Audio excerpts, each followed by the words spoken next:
Sounds familiar, no? It's No, don't sound familiar. well, it's actually exactly like the Islam. Also, since we have no law, we don't have the law. 11th century, Charge is stronger than king. It's basically they have equal power. They have about 50% of the land. They have their own legal system. They don't have to adhere to the king. They are very, very rich because they have the revenues of the land and they have the revenues of all the Catholic. pilgrims. Yeah, Catholic. All the pilgrims who leave generous gifts to the church. So they become very, so they kind of become corrupted. エドさん、Hmm. in the middle of the Middle Europe, Middle Age of Europe, which collect tax, church or king? So basically, the church collects rent because Wow. they own so much land, and they rent out the land to farmers, and then they collect rent from them. So they are not really tax authority, but they just collect rent No. as rightful owners. Therefore, church has a big power. Very big power. They were extremely rich. No. They were extremely rich, and thereby they become corrupted. They live a more and more secure lifestyle. Okay, thank you. So actually, they challenge the power of the king.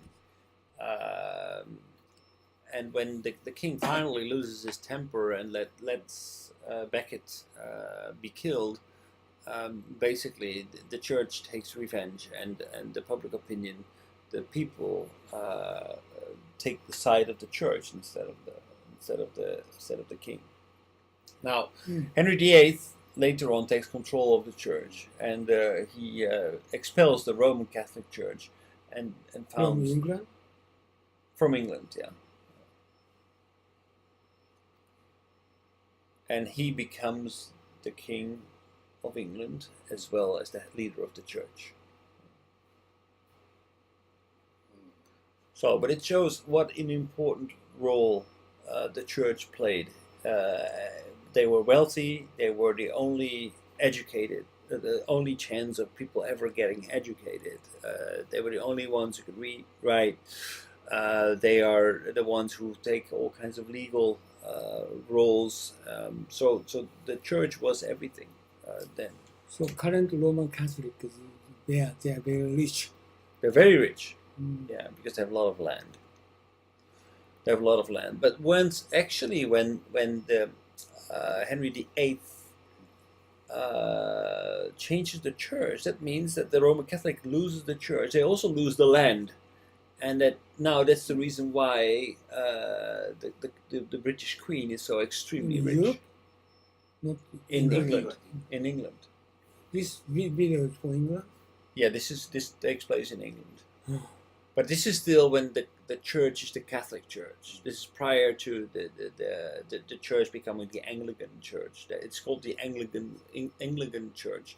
But by that change, all the land falls into the hands of the king, and that land is now currently owned by Queen Elizabeth. Mm. So that's why she's the richest woman in the world. It's England make originally England church. Right. Yeah. Anglican Because of to escape the tax from the Roman Catholic. Right, the tax and basically because it was also a power struggle, Yeah. and Henry VIII was sick and tired of the fact that he could not get a divorce, and the Pope would not grant him one. So it was tax and power, and there was a lot at stake because they had so freaking a lot of land. Yeah.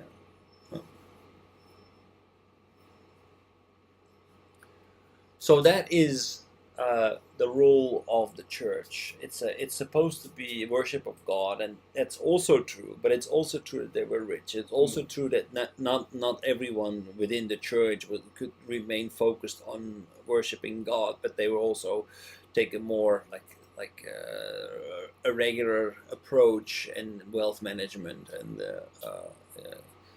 corruption and everything that comes with wealth. Mm. So in the Middle Ages, they were equal, if not stronger, than most kings.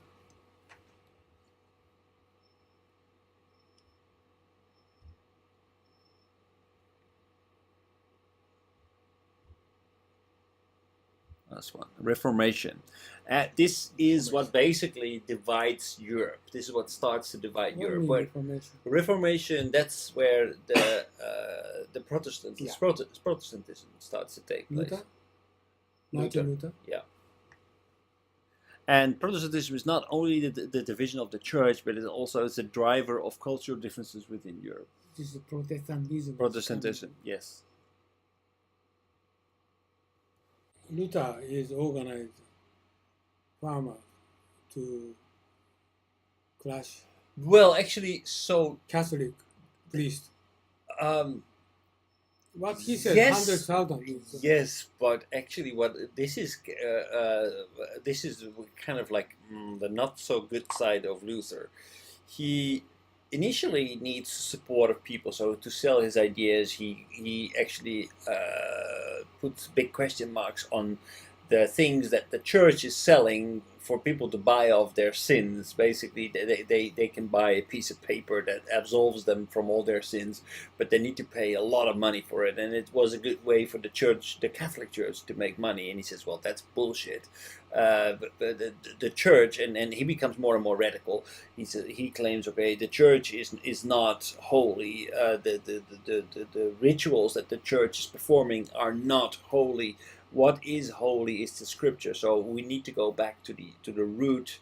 The scripture is the root of a Christianity, and it's our faith that is that should be leading, not the church.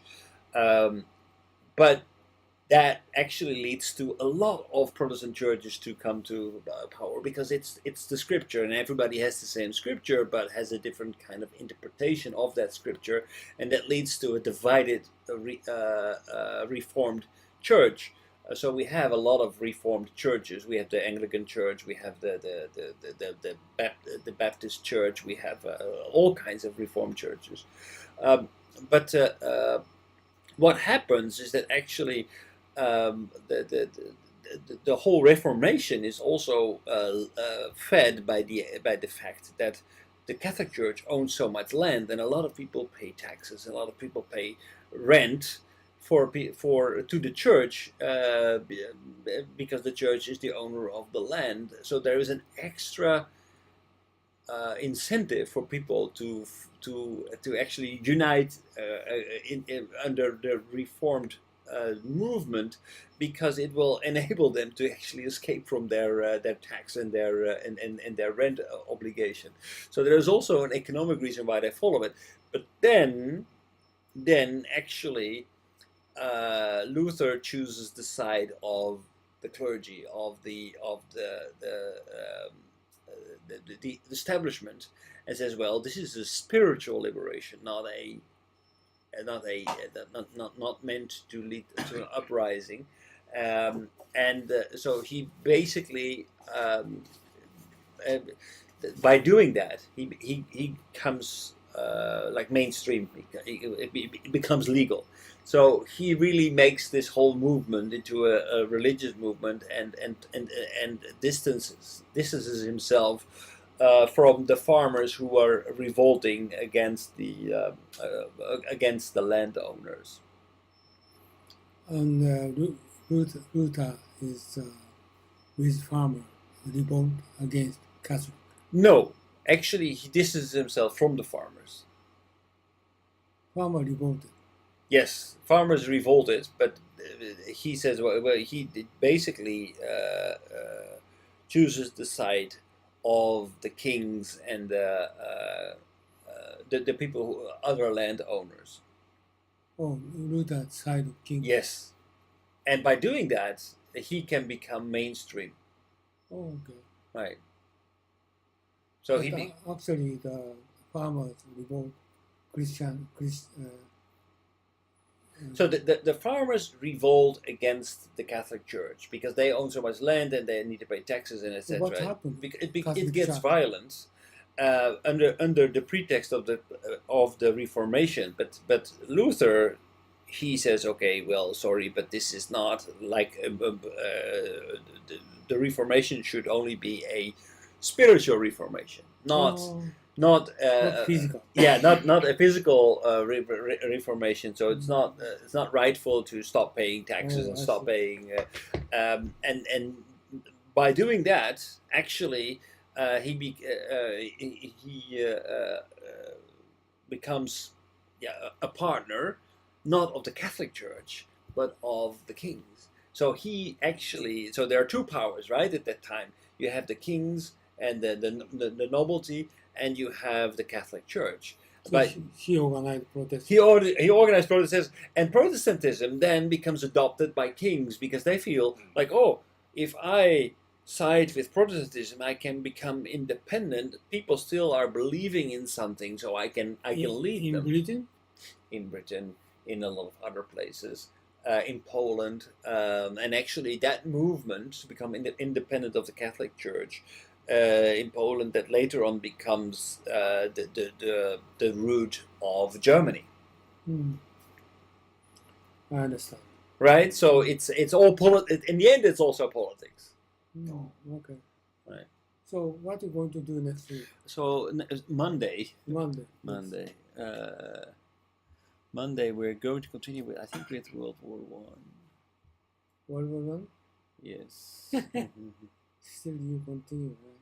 World War One, then World War Two, and then the aftermath, Marshall Plan, Cold War, and the student movement of the 1960s. Okay. And I think then we have all the major elements that have led to modern Europe. Yeah. Okay. Good, very good. Yeah. Takashi, you have a question? No, well understood.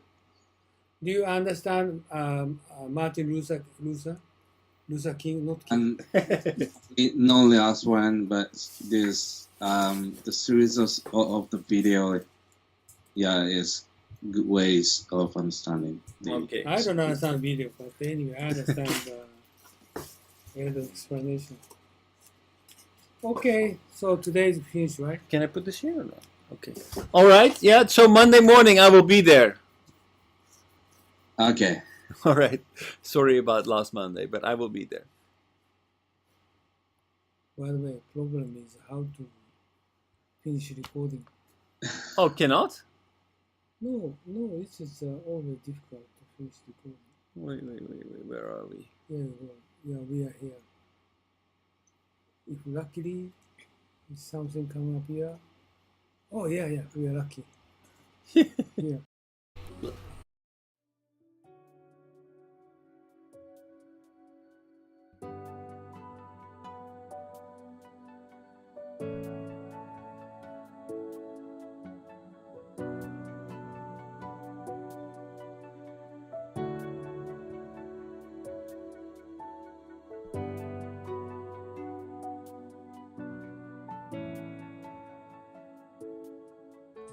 はい、皆さんこんにちは、雲野です。今日はですね、雲野塾の研修のプログラムをご紹介したいと思います。で、こういうふうなホームページありますけれども、ぜひですね、一度中身をご覧になっていただきたいと思います。今日はブーキューブさんのスタジオに来て、この収録をしておりますので、中身はこういうふうになってて、今最近ホットなね、グローバルリーダーの定義など書いてあります。で、特に経団連が作成しました、留学すれば英語ができて専門性を持つというだけではですね、グローバルリーダーになれないとここに書いてありますようにですね、仕事ができる、専門性を持つ、英語ができるだけじゃなくてですね、私どもの塾ではリベラルアーツということ、それからもう一つは孫子の兵法、さらにはですね、日本の歴史というものを合わせて教えることによって皆さんが海外の欧米の方々と、もしくは華僑圏の方々と正々堂々と渡り合えるような人物を育成しようというふうなことを考えています。ここに次のスライドが出ておりますけれども、ここに書いてありますのはですね、さらに、私どもの雲野塾の中身につきましてはですね、欧米の資料しか使っておりません。また実際に雲野塾は英語でやっておりますので、英語の講師がこう話しておりますけど、学習はですね、日本の歴史をまだ教えてますので、学習の午後はですね、日本のプログラムをしております。以前はこれ有料だったので、今はですね、実際に会場費も取っていただいておりませんで、毎回5000円ということで、朝9時から午後5時までやっておりますので、ぜひ皆さんですね、ご検討の上ご参加いただければと、英語のできない方もですね、各週の午後こういうふうな検証をしておりますので、ぜひご参加いただければというふうに思っておりますので、よろしくお願いします。で、ここにさらにですね、グループ討議とか実務の勘どころを教えると書いてありますけど、実際には私が10年ほどですね、欧米の新聞とか雑誌等をですね、集めてきた、もともと英語のベースでございますので、そうしたものをですね、50セッションのテーマに分けて資料作成をしております。そういうことで、世界のオペレーション、もしくはカントリーリスクも含めてですね、しかも世界のトップの方々に対しても、いろいろな分析とか洞察をしてですね、議論をしております。そういったことも含めてですね、今後ともよろしくお願いしたいと思います。以上で私の挨拶を終えますが、今回のこのビデオの収録にあたってはですね、V キューブさんのスタジオをお借りしてですね、お時間を頂戴して、このビデオを作成させていただきました。よろしくお願いします。どうもありがとうございました。